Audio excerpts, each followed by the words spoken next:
Welcome to Nasdaq Trade Talks. I'm Jill Malandrino, Global Markets Reporter at Nasdaq. We're coming to you live from the Singapore Fintech Festival, and joining me for this segment we have Sonam Wangchuk. He is the founder of the Himalayan Institute of Alternatives. Thank you so much for joining us. It's great to have you on Trade Talks. Thank you. And I find your background really interesting. You're an engineer by education, but you're focused on education now. What was the inspiration behind that? Well, it was more of a necessity. I come from a very peculiar part of the planet. It's across the Himalayas on the Tibetan plateau, a region that is cut off for 6 months of the year, so very remote, like on the third pole. And education that is conceived of in New York, London, New Delhi doesn't make sense at all when it is taken to the mountains. So it was more moved by the failure of the system in the mountains than through an inspiration. Right. But later I came to know that it doesn't make sense even to New Delhi and London. Right. So then I saw the need to reform education. And let's talk about that, because your philosophy is more around problem solving, which I find really interesting. And you founded in 1988 the Students' Educational and Cultural Movement of Ladakh, and that's really about reforming the government school system. Tell us about this concept of problem solving versus what we traditionally think of as education.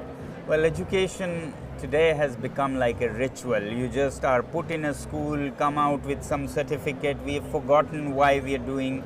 Maybe at some point it was for the solving the problems of the times. Maybe at the time of Industrial Revolution, when it was about maximizing production and consumption, schools were created to quickly give, professionals and workers for the factories. But today things have changed. So it's not just about problem solving of the kind that happened 250 years ago, but problem solving of today's situation.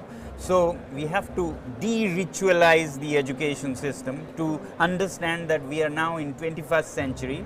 Our problems are not hunger and clothing or consumption and production. Our problems are excess of these. People are dying of obesity rather than hunger. People are exploiting too much nature, and it's giving us back in polluted air, greenhouse gases, climate change.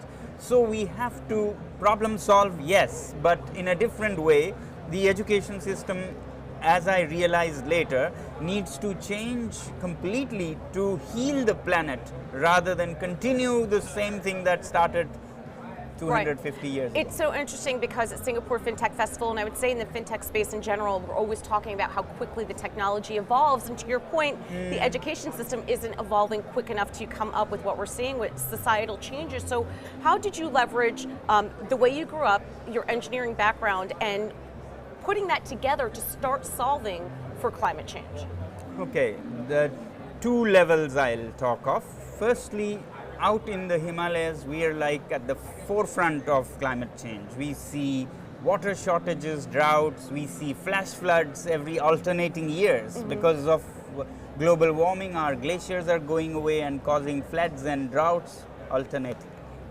So firstly, we tried to make it solve the problems of our own region by making education contextual.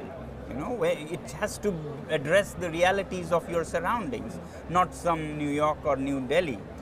Secondly, it has to be applied, engaging, not sitting in a classroom and reading, writing some stuff that doesn't really come in your life. So we try to make it action applied so that you have 30% in classrooms and 70% out in the fields, actually solving problems of water. We make from artificial baby glaciers to drip irrigation and natural pumps that lift water without electricity as solutions to our context. Or we make solar heated houses that stay at plus 18 in minus 20 winters, which is similar to what you have in New York, but without trashing the planet in the process. It's all from the sun. So we need to solve problems of our context. But then global context, we need to also solve the problem. So we need to change education, like you mentioned fintech and the world of money. we have done and overdone it. Right. And today we are seeing that the way we carry on life as usual is causing the collapse of the planet. Right. So we need to change some ingredients in the schooling system so that tomorrow's people are a little different. They're not about earning more and more or income, but rather impact on the climate, on people, what are called ESGs today. Right, right. Well, let me ask you a question here. We have people from all over the world at the Singapore Fintech Festival, 60,000 people, 160 plus countries.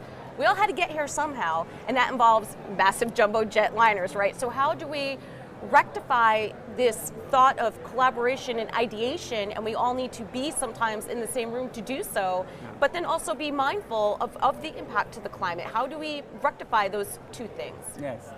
So first of all, our vision should be to reduce emissions and all these activities. For me, for example, I came flying because I thought the impact of my message from the Himalayas on these industrialists and business tycoons would be more impactful than my flying from Himalayas to here. But overall, I would say that the direction should be about reducing human activities in ways that partly through technology, yes, evolve technologies so much that they are actually lower on energy than yesterday. But that alone is not enough. Partly we have to reduce our desires, our greed. You know, unless we do that, unless we work on the inner engineering, we can't just change by outer technologies. So I'm in these mountains of Himalayas, we are touched by Buddha's words, which says that the highest achievement for a human being is to conquer a single desire than to fulfill 1,000. Unfortunately, today's philosophy, today's education seems to be geared towards fulfilling 100,000 desires, but not towards conquering our desires. So our education system and our society has to think about how to live simpler lives rather than only fill your buckets of, you know. You're right. There are so many societal and cultural changes that are happening right now, whether you want to blame it on social media because we see how different people around the world live and everything is just so glamorous on social media or so forth, or even to your point before with obesity, rather than conquering some of that, it's a stress to the healthcare system. It's more expensive. It's resource stressful. So I think not even just thinking about flying all over the world and carbon emissions, but starting locally at home and in the education system. To your point, because each person makes a difference. Exactly. All right. Exactly. We have to solve the problem of excesses in some parts and you know shortages in others. Only when we fill the troughs with the crusts, then there'll be a more uniform world, which will be happier, and the birds and bees will be grateful for us. Well, let's certainly hope so. Sonam, appreciate the insight. Thanks for joining us on Trade Talks, and thanks for joining me at the Singapore Fintech Festival. I'm Jill Malandrino, Global Markets Reporter at Nasdaq.